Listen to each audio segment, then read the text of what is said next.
So I try to explain to my kids why Minecraft does not appeal to me, and I'm going to start off by showing the first computer game that I ever really played was this game, Zork. And so it's all text based. And so the next great revolution in computer games on the IBM that I saw was this game, Ultima 3, the Exodus, and I was just blown away by any kind of graphics. You can see the guys on the bottom fighting the dragon.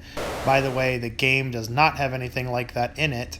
But it's more like this, where you have people in your party, one, two, three, four, the people in your party, but you can go into a castle, and then you had to actually talk to the people in the castle to get little clues to try to figure out and solve the puzzles that you had to do to solve and fight the final evil character. So the first real game that made me fall in love with gaming was this one, King's Quest. And this is what the opening screen, I had a PC Junior, and so this was the first game that had like real 16 colors, and the flags were waving and the alligators are chomping away, and you would walk around, and in order to interact you had to actually type open door to interact. So once King's Quest, it took you like hours and hours of sleeping over at your friend's house and trying to solve the game. Then King's Quest 2 came out, and this was even a longer game. These are back in the days where you actually had to read the text on the screen to describe what was basically going on the screen. And then you would have to, if you wanted to look, you typed look, and then you read whatever it said on the screen for what you saw when you looked around. This is the same character. His name is Graham, or I guess you could call him King Graham right now. But in this one, he actually wants to go find his queen, and so it tells the story of trying to find his queen. So King's Quest 3 was probably one of my favorite all-time Sierra games. And it took like a weird turn. It started out, this is the title sequence, and all of a sudden there's a wizard, and you're this kid like looking over the mountaintop, and your name is Gwydion, it says, and you're like 17 years old. And it's weird because I just finished King's Quest 2 and I just got married, and all of a sudden now my character is a 17-year-old kid.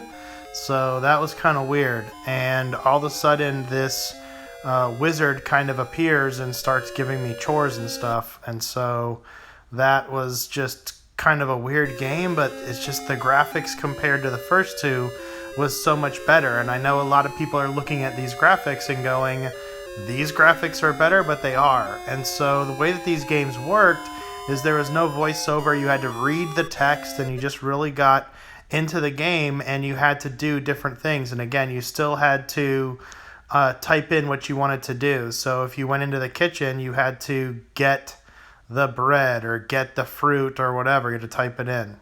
Then King's Quest 4 came out, and it still has a very similar title sequence.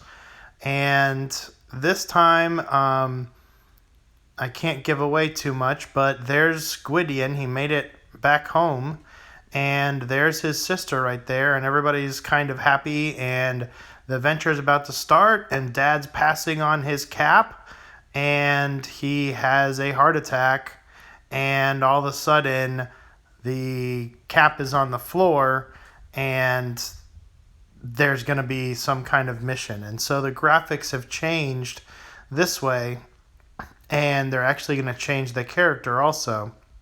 And this game was also awesome, but we just looked at these graphics like this scene right here, and we were like, oh, it's so awesome. And again, if you look at it, there's only like 16 colors in what they designed here. And I'm pretty sure this is either AGI or Psy is the programming that they're using to do this. And I dabbled around with this a little bit myself. Much later, there was a guy that created like this Psy studio where you could make games like this, and it was very intricate how you could color all the screens and write all the text, and everything would pop up, and he filled it all out with blanks. And you could have as many screens as you wanted and write the game just like that, where you had to go around walking. And right when you started typing, that's where the game would kind of pause a little bit. So if something was running at you, you could start typing and it would pause it. And this was like the third one and the fourth one were the first game where when you started typing, it paused everything so that you could kind of type out like a whole sentence of like, get the ladder and climb it to the top or something like that before the dog ran over and killed you or whatever. So this game was also one of my favorites. It was awesome. So we're just going to watch a little bit more of this title sequence. She gets teleported to this faraway land, and the fairy comes and tells the story about how she can find this magical tree to help heal her father. So this was one of my favorite games. Now, King's Quest V was not really a game that I ever really had. And look at how the graphics had changed. This took a little bit longer to be released, and actually my computer was not able to run this game anymore. So I had actually played it on a different kid's computer when this game came out, and I just thought the graphics had changed so much. It was just amazing. And this isn't the 16 color graphics anymore. This is more on the 256 scale, if not even more. But it just, when we watched this, it was almost like this is a cartoon. You're playing an actual cartoon, and just you were blown away by these graphics and the intricate detail that they put into it. This is a really good, detailed story. And I've seen different versions of this either on the NES or PlayStation or whatever, and they just don't even match what this offers in terms of the changes in the graphics for these types of games. So King's Quest V, I actually much later had a version of it, but I never finished it all the way, never played it all the way through. But they always had some kind of funny thing going on. The humor was great in these games. And again, this one has the style where you move the cursor over the thing, and you would tell the cursor what you wanted to do. Either use your hand and grab it, or you'd turn the cursor into an eyeball, and you would look at something, or you'd put your hand over it, open a door, or you'd turn the cursor to a mouth and talk. So here's the next game. This is the title sequence again for King's Quest VI. So we're just going to do a quick title sequence. Let me just speed this up. And this was one of the first ones that actually had character actors doing the voices. Alexander, here you are. Oh, you're still not thinking about Cosima, are you? And so these ones, again, you had to read the screen, but they had the character actor reading what's going on, and you again have the cursor that you could change it from hand to eyeball to person walking or person talking, or listen. Sometimes they had that. And so you just change the cursor to do the actions on the screen. So after reading the descriptions, you would kind of look at the screen and maybe something would be glimmering or whatever. And again, he's looking at everything in the character actor. Let me speed this up a little bit. Sorry if the voice gets bad. I just decided to turn the sound off. When I tried to speed up the video, the voice sped up. You could barely understand him anyways. So I just sped up the video. So the next one, I never played this game. So this is King's Quest VII, and this is the first opening screen, and I'll skip through some of this. We're not going to watch all of this, but it just really, they're trying so hard to be a different animation style, but also it's more of a cartoon in this situation. So I'm going to skip through this a little bit, and let's get to what the game actually looks like. I mean, that looks like a Disney cartoon. It's so cartoony to me that I'm actually not even really that interested in playing this game, because I feel like I am watching a Disney movie, and that's too like childish for me. King's Quest V really nailed it. This one just kind of looks like a cartoon for young girls, and so I just really, even looking at this, I'm really not even that interested in playing this game.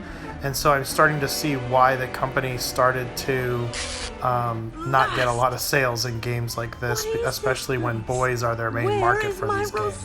I know that sounds really sexist to say I probably am not interested in playing it because it looks like a cartoon for girls, but at this time they were marketing to adolescent boys, and I think that game was like a huge failure. I really don't know. This game seems to be more on track. In this situation, it's actually very dark. This is King's Quest VIII. And it looks more of like a Tomb Raider style, but they just didn't do it as well as Tomb Raider, so they got out Tomb Raidered out. Let's just watch a little bit of this one. And the next one is actually narrated by Patrick Stewart, so I'm going to be quiet and let the trailer sell itself. So, you want to hear a story. It has been a long time, hasn't it? How about a tale you haven't heard before? One with luscious worlds of wonder, of treacherous traps, fantastical foes, and caverns that could kill. Now, this game also looks very cartoony, but just the way it's done, it looks like a game that I would actually want to play. It looks like they got a lot of things right. And so I would have played this game in a heartbeat if I would have found it. Again, this is King's Quest IX. Never even heard of it until I was trying to make this. And this is what I waited for all the time that I was gaming, was to play a game like this. I went from those really blocky, simple graphics to get to something like this. And so this is the future of what gaming is supposed to look like to me. This is what I've been trained to look for. Once upon an astounding time.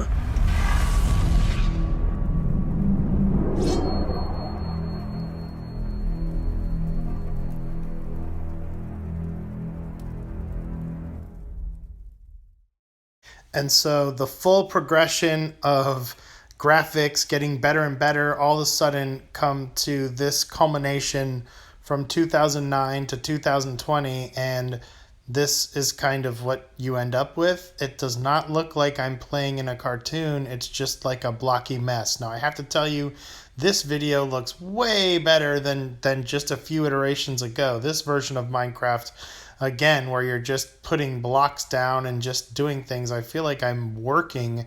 I mean, it is a very Lego style where you put the blocks down and can build whatever you want. And I know that there's survival mode, and I know it's difficult. I'm terrible at it. But if you look at that other game, King's Quest IX, compared to this, no comparison. So that's my explanation to my kids as to why I'm not so excited to play Minecraft. I've been waiting my whole life for these awesome graphic games, and I get blocks where I can dig, and I played with them for about 15 minutes, and I got granite, cobblestone, and sand. That's not fun to me.